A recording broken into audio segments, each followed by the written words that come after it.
ध्यान की प्रक्रियाएं आती हैं, औषधियां आती हैं। ऐसे 22,000 शब्दों पर अमेरिका ने अपना पेटेंट किया हुआ। नमस्कार साथियों, स्वागत है आप सभी का ऑफिशियल सुबह 108 में। मित्रों, हम आपके साथ चर्चा करने वाले हैं भारत की प्राचीन संस्कृति के विषय में। और मित्रों, हमारी प्राचीन संस्कृति को दूसरे ने पेटेंट करा के रखा है उसके विषय में। मित्रों, जो हमारा योग है, जो हमारा आयुर्वेद है, इसके बहुत से ऐसे पहलू जिन्हें हमने खोजा, हमारी संस्कृति, हमारे वेद पुराणों में जिनके बारे में, हमारे शास्त्रों में जिनके बारे में लिखा हुआ है, उसे अमेरिका ने पेटेंट करा रखा है। जैसे हमारे योग को अमेरिका ने पेटेंट करा के रखा है। यदि हम योग में सबसे बड़ी उच्च शिक्षा जो PhD कहते हैं, यदि वो भी करके जाएं, तो हमें अमेरिका की एक संस्था से मान्यता लेना पड़ेगा, क्योंकि उन्होंने उसका पेटेंट करवा के रखा है।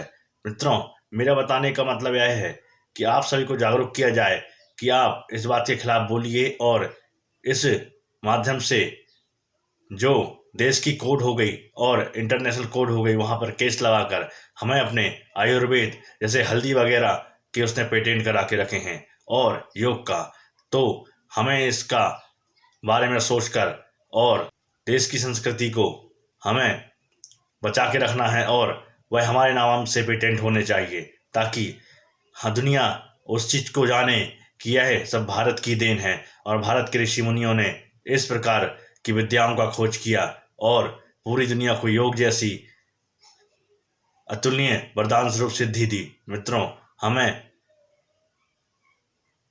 अमेरिका से इस पेटेंट को हटवाना है और अपने देश में यह पेटेंट नाम कराना है। हमें अपनी संस्कृति को बचाने का युद्ध लड़ना है। जिस प्रकार दुनिया के देश अपनी स्वायत्तता के लिए कार्य कर रहे हैं, उसी प्रकार हमें भी इस विषय में केस लगाकर इस देश की उस संस्कृति जो हमने उत्पन्न की, हमारे ऋषि मुनियों ने, हमारे शास्त्रों ने दी, उसे हमें अपने नाम से पेटेंट कराना है। कृपया इस वीडियो को सभी जगह शेयर कीजिए और वीडियो को सब्सक्राइब कीजिए और लाइक कीजिए। योग भारत का है, भारतीय लोगों का है, लेकिन योग के लिए वैलिडेट शिक्षक होने के लिए सर्टिफिकेट कहां से लेना पड़ेगा? अमेरिका से लेना पड़ेगा, योगा अलायंस से लेना पड़ेगा, वाशिंगटन से लेना पड़ेगा। इससे बड़ी दुख की कोई बात और हो नहीं सकती। अगर किसी को विश्व में योगा सिखाने के लिए ऑथेंटिकेट ट्रेनर बनना है, उसने भारत में किसी विश्वविद्यालय से योग में PhD भी की हो, तो भी उसका कोई महत्व नहीं होता। तो फिर किसका महत्व होता है? अमेरिका में एक संस्थान है योगा अलायंस, वो केवल और केवल मात्र एक NGO है। अगर मेरे पास योग में PhD की भी डिग्री है, तो भी मैं अमेरिका में योगा सिखाने के लिए इनवैलिड हूं। लेकिन अगर मेरे पास 12वीं पास है, लेकिन मैंने योगा अलायंस से एक योगा स्कूल खोलने के लिए ऑथेंटिकेशन ले लिया, सर्टिफिकेशन ले लिया, तो मैं किसी को भी योगा सिखा सकता हूं। यानी भारत के विश्वविद्यालय में यदि योगा में कोई सबसे उच्चतम शिक्षा PhD भी किया हो, तो भी वो योग कराने के लिए इनवैलिड है। उसको योग के लिए वैलिडेट शिक्षक होने के लिए सर्टिफिकेट कहां से लेना पड़ेगा? अमेरिका से लेना पड़ेगा, योगा अलायंस से लेना पड़ेगा, वाशिंगटन से लेना पड़ेगा। इससे बड़ी दुख की कोई बात और हो नहीं सकती। योग भारत का है, भारतीय लोगों का है, लेकिन योग सिखाने की मान्यता हमको कहां से लेनी है? योगा अलायंस, वाशिंगटन, अमेरिका से लेनी है।